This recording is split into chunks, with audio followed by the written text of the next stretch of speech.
Good morrow, scholars.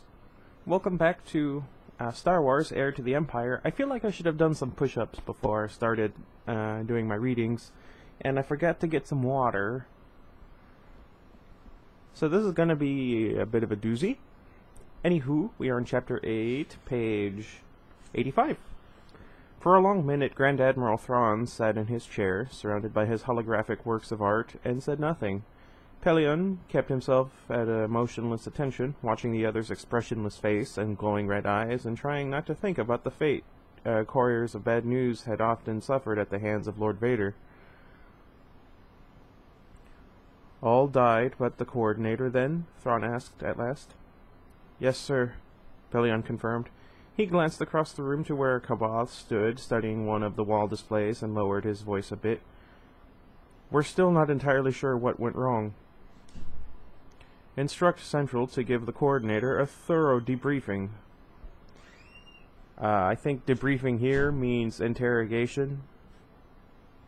And by interrogation, I mean torture. Thrawn said, What report from Wayland? Pelion had thought they'd been talking too quietly for Kaboth to hear them. He was wrong. Is that it, then? Kaboth demanded, turning away from the display and striding over to tower over Thrawn's command chair. Your Nogri have failed, so too bad, and on to more pressing business. You promised me Jedi, Grand Admiral Thrawn. Thrawn gazed coolly up at him. I promised you Jedi, he acknowledged, and I will deliver them. Deliberately, he turned back to Pelion. What report from Wayland, he repeated. Pelion swallowed, trying hard to remember that, with Isala Miri scattered all through the command room, Kaboth had no power whatsoever, at least for the moment. The engineering team has finished its analysis, sir, he told Thrawn. They report that the cloaking shield schematic seem complete, but that to actually build one will take some time. It'll also be highly expensive, at least for a ship the size of the Chimera. Fortunately, they won't have to start with anything nearly this big, Thrawn said, handing Pelion a data card. Here are the specs for what we need at Sluis Van. The shipyards? Pelion frowned, taking the data card. The Grand Admiral had so far been very secretive about both his goals and the strategy for that attack. Yes. Oh, and we're also going to need some advanced mining machines. Mole miners, I believe they're informally called. Have intelligence start a record search. We'll need a minimum of 40. I don't know why I can't get his voice back. I'll keep trying. Yes, sir. Pelion made a note on his data pad. I feel like I should make an iPad reference, but I don't want to get sued.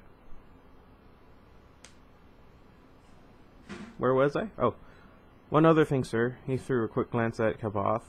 The engineers also report that nearly 80% of the Sparti cylinders we'll need are functional or can be restored to working order with relative ease.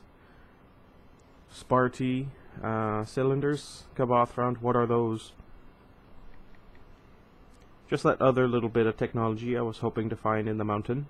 Thrawn soothed him, throwing a quick warning look in Pelion's direction. An unnecessary precaution. Pelion had already decided that discussing Sparti cylinders with Kaboth would not be a smart thing to do. So, 80%. That's excellent, Captain. Excellent. You know, I feel like Thrawn should have Xanatos' voice from Gargoyles. I think I've talked about it on the channel before. If you guys haven't seen Gargoyles, please give it a look. Xanatos, his first name's David.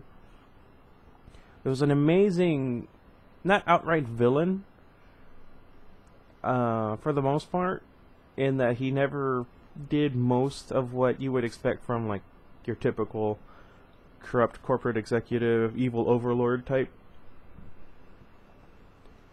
And, he was really interesting. Oh, and he was also played by, Jonathan Frakes, I think is his name. He was Riker on Star Trek The Next Generation. Did you know that a lot of people went from Star Trek The Next Generation, and even a little bit of Voyager, and I think Deep Space Nine, on over to Gargoyles to provide the voices? Anyway, where was I? Excellent. A gleam came into those glowing eyes. How very thoughtful of the Emperor to have left such fine equipment for us to rebuild his empire with. What about the mountain's power and defense systems? Also operational for the most part, Pelion said. 3 of the 4 reactors have already been brought online. Some of the more esoteric defenses seem to be decayed, but what's left should defend the storehouse more than adequately. Again, excellent. Thrawn nodded. The brief flicker of emotion was gone, and he was all cool business again. Instruct them to begin bringing the cylinders to full operational status. The Death's Head should arrive within 2 or 3 days with the extra specialists and 200 Ysalamiri they'll need to get things started. At that point, he smiled faintly, we'll be ready to begin the operation in earnest, beginning with the Sluisvan shipyards. Yes, sir, Pelion glanced at Kavath again. And about Skywalker and his sister? We'll use Team 4 next, the Grand Admiral said. Transmit a message telling them to withdraw from their current assignment and stand ready for further orders. You want me to transmit the message, sir? Pelion asked. Not that I'm questioning the order, he added hastily, but in the past you've usually preferred to contact them yourself.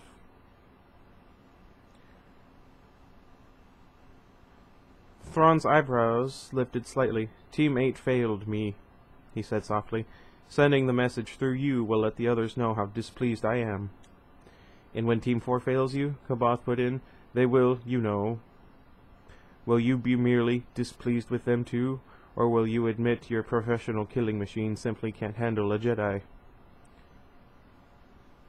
They've never met any foe they can't handle, Master Kavath, Thrawn said coolly. One group or another will succeed. Until then, he shrugged. A few Nogri, no more or less, won't seriously drain our resources. Pelion winced, throwing a reflexive glance at the chamber door. Rook, he suspected, wouldn't be nearly that phlegmatic? I've never been sure how to pronounce this word. About the casually proposed deaths of some of his people. On the other hand, Admiral, this attempt will put them on their guard, he pointed out. He's right, Kavath said, jabbing a finger in Pelion's direction. You can't fool a Jedi twice with the same trick. As much as I'd like to be a Jedi, I know for a fact the same trick would fool me twice. Let's see. Where was I? Perhaps, Thrawn said, the word polite, but his tone not conceding anything. What alternative do you suggest? That we concentrate on his sister and leave him alone? That you concentrate on his sister, yes, Kavath agreed loftily. I think it best that I deal with the young Jedi myself. Again, the eyebrows went up. And how would you propose to do that? Kavath smiled. He is a Jedi. I am a Jedi. If I call, he will come to me.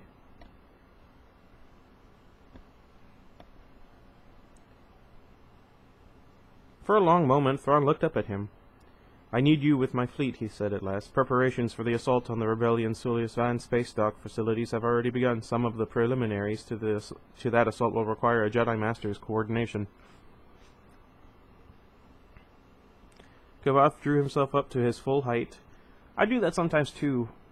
I feel like my height fluctuates, because there are some days where my friend Andrew and I are the same height, and other days where I feel like I have to look up at him. Anyway, do you guys have that problem? My assistance was promised only upon your promise to deliver my Jedi to me. I will have them, Grand Admiral Thrawn. I like that I keep changing the voices. Thrawn's glowing eyes bored into Kavath's.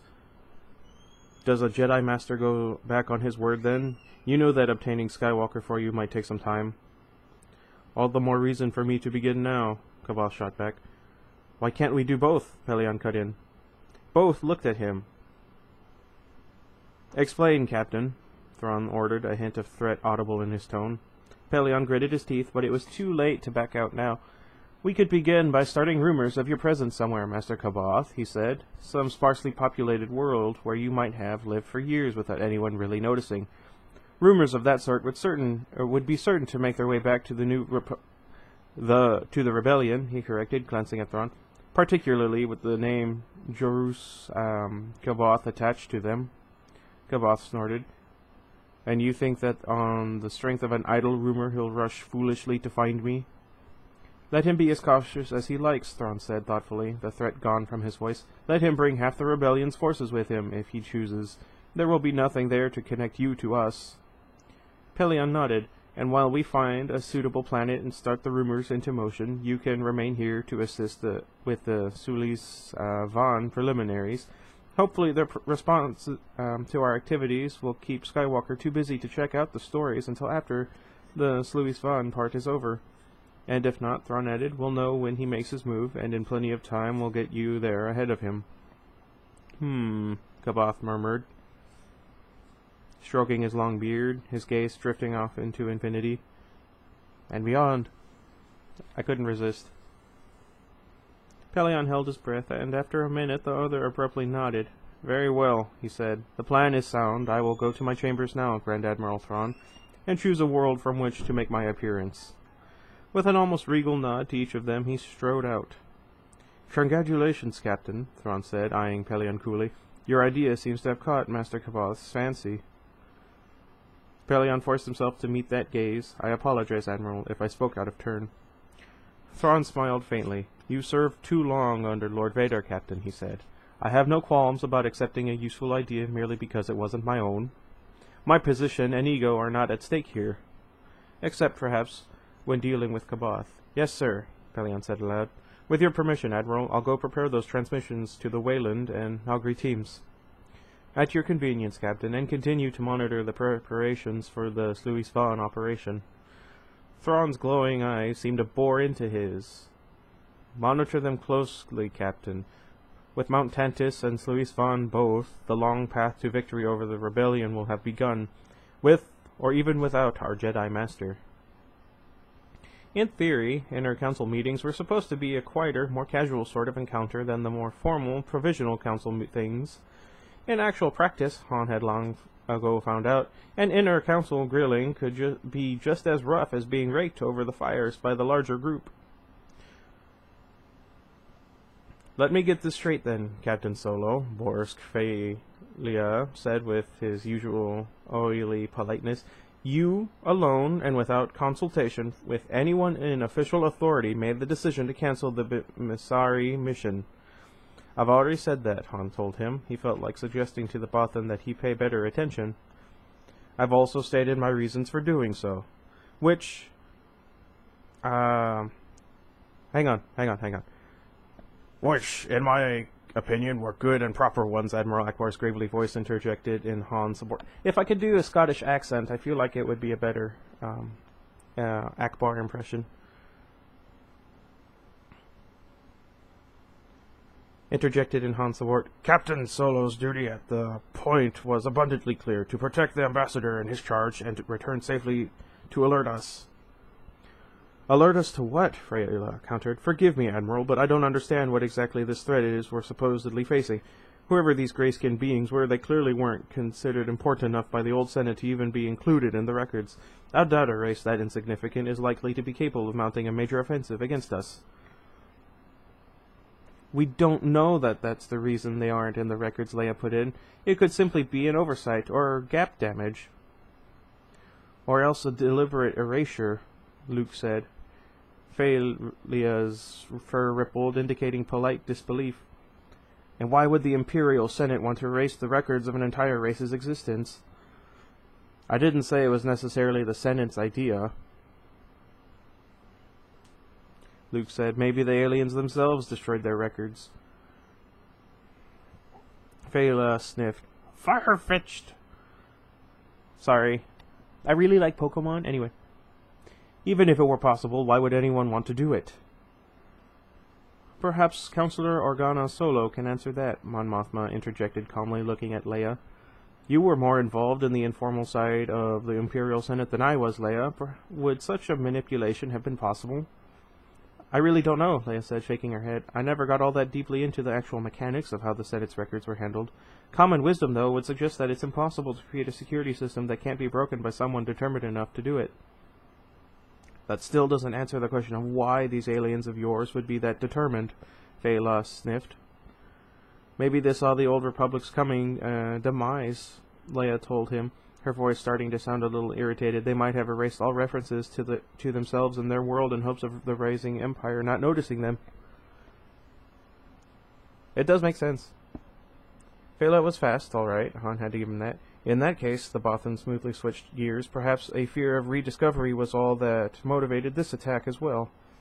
He looked at Akbar. Regardless, I see no reason to make a full-fledged military operation out of this. To reduce our glorious forces to the level of a mere diplomatic entourage is an insult to their courage and their fighting spirit. You can dispense with the speeches, Counselor. Oh, that was Akbar.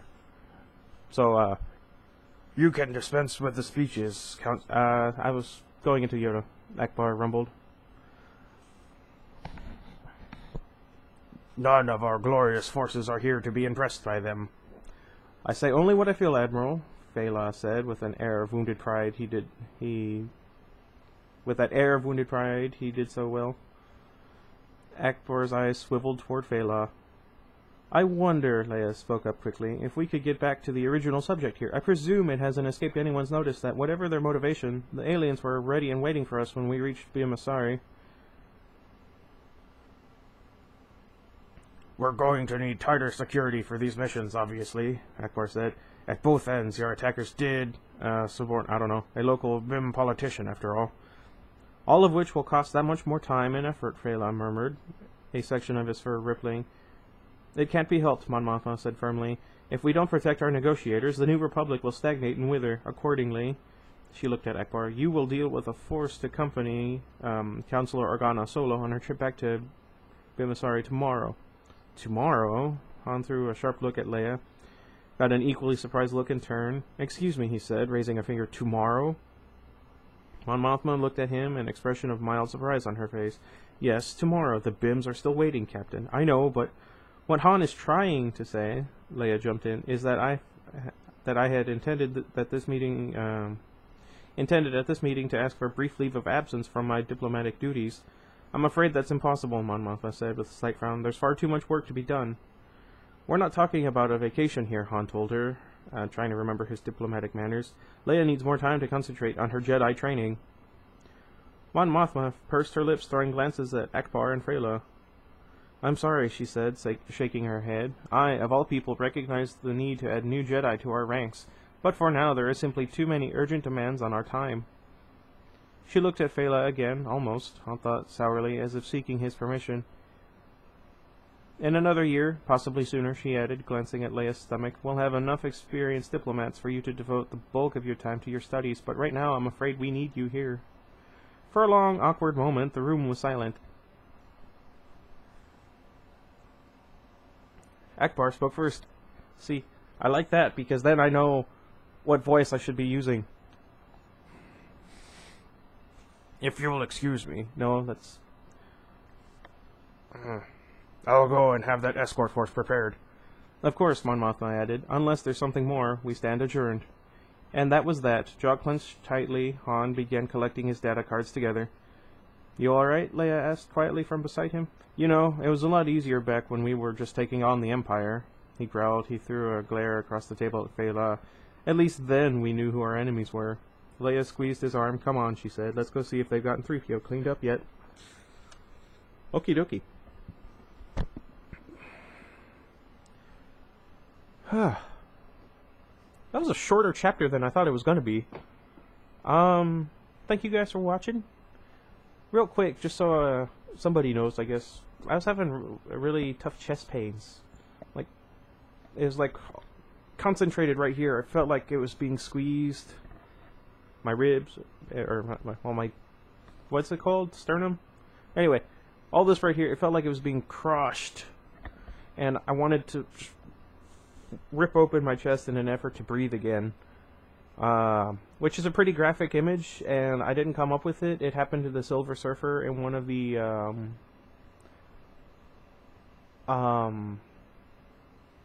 one of the books by Warren Ellis, I think is his name. I don't like him because he hates superheroes, and he only got into writing for superhero comics because he wanted to ruin them, much like the guy behind 1998 Godzilla did it to ruin Godzilla for the United States, and he succeeded. Anyway, what else? I think that's it. Let me know how you guys are liking the series. I like how, and this isn't a complaint on you guys, I'm just pointing it out. The videos where the sound messed up had at least 3 views, but the ones where I have the audio fixed and I worked extra hard to have 4 videos done in a day before going to work, still have 0 views, and that's okay. If you guys don't like it, this is something I'm really only doing this so my mom has the audiobook. Well, has an audiobook. I mean, she already got the audiobook, so it's not like it really matters. But, you know. Anyway, that's enough for that. And until next time, goodbye everybody. I feel like I messed that up.